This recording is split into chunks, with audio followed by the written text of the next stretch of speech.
ये एक तरफा पहलू लेने वाली राजनीतिक दल, आप क्यों एक तरफा साइड लेते हैं? मैं सिर्फ ये पूछ रही हूँ, क्यों आप सिर्फ बार बार आपको अखलाक और पहलू खान याद आते हैं? मैं तो ये पूछ रही हूँ, स्टेटमेंट में बोला याद आपको सब आने चाहिए, याद आपको सब आने चाहिए। सुचेता जी, हाँ, नहीं, मैं आपसे सिर्फ पूछ रही हूँ। अरे मैडम सुनिएगा तो, मैंने अपने इतना लंबा सुना, अभी भी सुनना है। स्टेटमेंट में बोला कि अरे सुचेता जी, मुझे जवाब देने दीजिएगा। तो गलत मुसलमान करे तो गलत सिख करे, एग्जैक्टली मैं यही कह रही हूँ, जो करे वो गलत।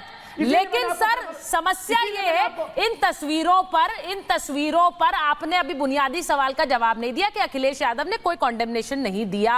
मैं आपसे ये पूछ रही हूँ, जो देश के बड़े नेता है, और मैं अखिलेश जी को देश का बड़ा नेता मानती हूँ, जो देश के बड़े नेता हैं, उन्हें इस तरह की घटनाओं पर बोलना चाहिए। मुझे जवाब देना है। हाँ बोलिए के जी, जल्दी से बोलिए, फिर मैं डीजीपी सर के पास जाऊंगी, अजय जी के पास। हाँ जवाब दीजिए। देखिए मुझे बड़ा आश्चर्य है। मामला है नागपुर का, हाँ वहां की हिंसा का। समाजवादी पार्टी के प्रवक्ता की बोलती बंद है, एक शब्द नहीं बोल पाए। वो कतरन लेके, हाथरस से लेके पीलू कान तक घूम रहे हैं। अरे जनाब, मैं आपसे पूछता हूं, इस देश में हिंदू मुसलमान किसने किया? हिंदू कोड बिल हिंदुओं के लिए बना दिया और मुसलमानों से कह दिया कि शरिया के आधार पे चलो। आपने जो है रमजान के समय बिजलियां के लिखा, 39 जिलों में बिजलियां मिलेंगी मुस्लिम बस्तियों को और हिंदू बस्तियों को नहीं। मुजफ्फरपुर नगर के दंगे पे आपने कहा मुसलमानों को मुआवजा मिलेगा, हिंदुओं को नहीं। आपने कहा 15% आरक्षण मुसलमानों को देंगे संविधान के विरुद्ध। तब भूल गए आप? तब हिंदू और नहीं समझ में आया आपको? तब समानता कहां चली गई थी? घास चरने।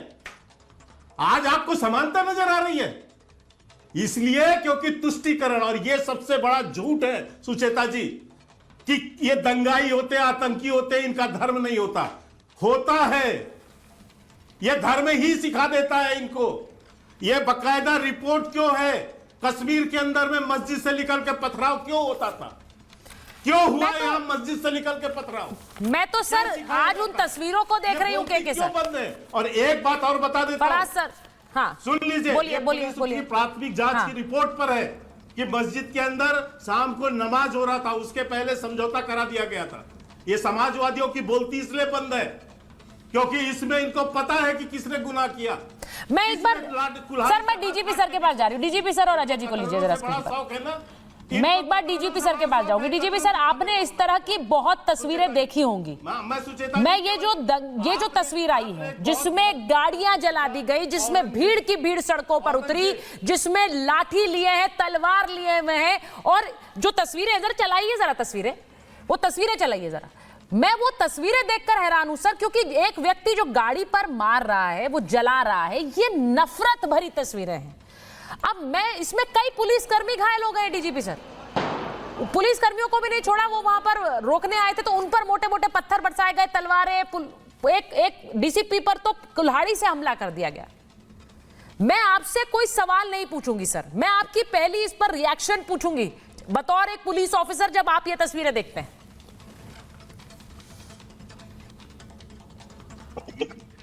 सर अनम्यूट कर दीजिए, अनम्यूट। सुचेता जी, मैंने ऐसे कई सीन देखे हैं अपने करियर में, और मैं आपको बता दूं, महाराष्ट्र और देश इस वक्त कुर्बानी मांग रहे हैं।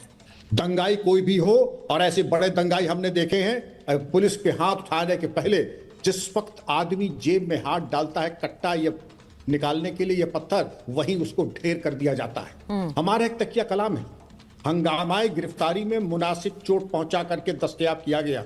मुनासिब क्या होता है? एक थप्पड़ मारना भी है और गोली मार देना, वो भी सब मुनासिब की कैटेगरी में आ जाता है। राइट ऑफ प्राइवेट डिफेंस में, minimum and appropriate use of force में, और मैंने कई बार यूज फोर्स किया। हमारे राजनीतिक मित्र मुझे क्षमा करेंगे, कितनी बार कोर्ट में, यहां से लेकर सुप्रीम कोर्ट तक मैं गया हूं और बेदाग आपके सामने बैठा हूं। लेकिन पुलिस वालों को कोई ये समझे कि पाकिस्तान से आए या चीन से आए हैं और उनके ऊपर घणासे से हमला करके निकल जाएंगे। मेरा आह्वान होगा नागपुर पुलिस को, इनको मकोका के अंतर्गत इनकी चल अचल संपत्ति कर दें कुर्क, 5-5 लाख के इनाम की घोषणा कर दें, जो टॉप 10 दंगाई हैं, और इनकी जब संपत्ति कुर्क हो जाएगी, इनका सपोर्ट सिस्टम हो जाएगा खत्म।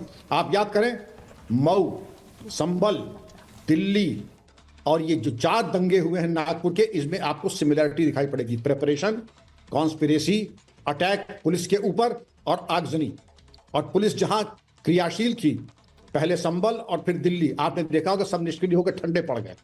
मऊ में बहुत देर में जागे और नागपुर में तो शायद अभी समय लगेगा नियंत्रण करने में। लेकिन मैं फिर कह रहा हूं, नागपुर और महाराष्ट्र कुर्बानी मांग रहे हैं, अभी भी कुछ नहीं बिगड़ा। रातों रात इनके घरों पे छापा मार करके एरिया डोमिनेशन करें, सुनिश्चित करें कोई भी दंगाई बचने न पाए। जो 2 जेसीबी जलाई, पब्लिक प्रॉपर्टी डिस्ट्रॉय की, और जिस तरीके से सामान्य जनता के घरों पर आक्रमण किया, पूजा की दुकानों पर आक्रमण करके आगजनी की, इसमें कोई माफी का खाना नहीं होना चाहिए। मैं तो फिर कहूंगा, जिस तरह पहले पीएफआई और इंडियन मुजाहिदीन का नाम आया था, जो सिमिलरिटी मैंने आपके सामने पेश की 4 दंगों की, दिल्ली, संभल, मऊ और नागपुर, इसमें देखें कि आखिर ये फंडिंग कहां से आई, तैयारी ये कहां आपने से बहुत हुई, बड़ी बात और कही है। दोनों तरीके देखें। डीजीपी सर जो बात कह रहे हैं अजय जी, वो कह रहे हैं फंडिंग कहां से आई, जरा इसे समझिए। ये एक जैसा पैटर्न है। वो कह रहे हैं संभल में जो हुआ, मऊ में जो हुआ, अब ये नागपुर में जो हुआ, ये एक पैटर्न है। देखिए सुचेरिता जी, डीजीपी साहब एक योग अफसर रहे हैं और हमने इनका एसपी का, आईजी का, डीजीपी का कार्यकाल देखा है। दंगा होना किसी भी देश में, किसी भी स्टेट में, भारत की 28 स्टेटें, हिंदुस्तान की कौमी एकजुटता पर सवाल उठता है। लेकिन डीजीपी साहब को भी जानकारी होनी चाहिए कि दंगा अगर कहीं होता है, जब डबल इंजन की सरकार है महाराष्ट्र में और देश में इनकी सरकार है, यह तय हुआ था कि अगर दंगा कहीं होगा, कहीं चिड़िया का बच्चा पर नहीं मारेगा, तो फिर डीएम और एसएसपी को सस्पेंड किया जाएगा। क्या डीएम और एसएसपी को सस्पेंड किया गया? दंगा हुआ तो आखिर कैसे हुआ? दंगाई घुस कैसे गए वहां? ये जिम्मेदारी तो देश की सरकार है। सुचेरिता जी, सरकार से आपने सवाल नहीं पूछा, क्यों? क्योंकि औरंगजेब को, आपको शायद ये पता होनी चाहिए कि औरंगजेब 3 नवंबर 1618 को दाहोद गुजरात में ही पैदा हुआ था। आखिर गुजरात से ही कनेक्शन, चाहे वो कोई भी रहा हो, क्यों आता है, ये भी क्वेश्चन मार्क चीज है। अब ये कहां, सच में कहां से कहां चले गए अजय जी आप? अजय जी आप कहां से कहां चले गए? बताना चाहता हूँ, थोड़ा सा सुन लीजिए। नहीं, मैं जानती हूँ कि आप, आपने मुझे टाइम दिया तो मुझे सुन लीजिए। नहीं, अच्छा बोलिए। औरंगजेब को जब ये पोस्टर बॉय बना लाते हैं, जब ये औरंगजेब का गुणगान करते हैं, औरंगजेब को पॉलिटिकल विंडेटे में ले आते हैं, अपनी राजनीति के हर क्षेत्र में उतार लाते हैं, और भाजपा आईटी सेल के लोग औरंगजेब की कबर में पहुंच के इन्विटेशन लेके पहुंचे कि जिन्नात बाहर निकलिए, बीजेपी को आपकी जरूरत है। तो इस देश का दुर्भाग्य है कि दंगे जैसी चीजें, मैं तो कह रहा हूं मकोका से भी सख्त कार्यवाही अगर इन दंगाइयों पे लगाई जाए, लेकिन सबके ऊपर लगाई जाए, जो भी उसमें चिन्हित, जो भी मिले उसके खिलाफ कार्यवाही। और तीसरी बात, नहीं सर, समस्या ये है, आप तो बोल रहे हैं, लेकिन इतनी बड़ी हिंसा देश में हो गई, आपके नेता नहीं बोल रहे हैं अजय जी। इतनी बड़ी हिंसा हो गई कि पूरे देश चर्चा कर रहा है नागपुर में क्या हो गया, आपके नेता मौन है, आपके नेता चुप है। इसे मैं रिवर्स कर देती हूँ, अगर मैं इसे रिवर्स कर दूं तो तब देखिए बयान कैसे आएंगे फटाफट। औरंगजेब में 37.5% ब्लड जो राजपूती ब्लड था, ये इतिहासकार बताते हैं, और 62 पॉइंट मुगल का ब्लड था। तो जो छाबाजी के 2 साले थे, जिनकी वजह से औरंगजेब ने घुस के, अरे सर ये मुझे ये बताइए अजय जी, यहाँ पर औरंगजेब को डिफेंड करने के लिए आप बैठे हैं तो करिए, मुझे उसमें कोई समस्या नहीं है अजय जी,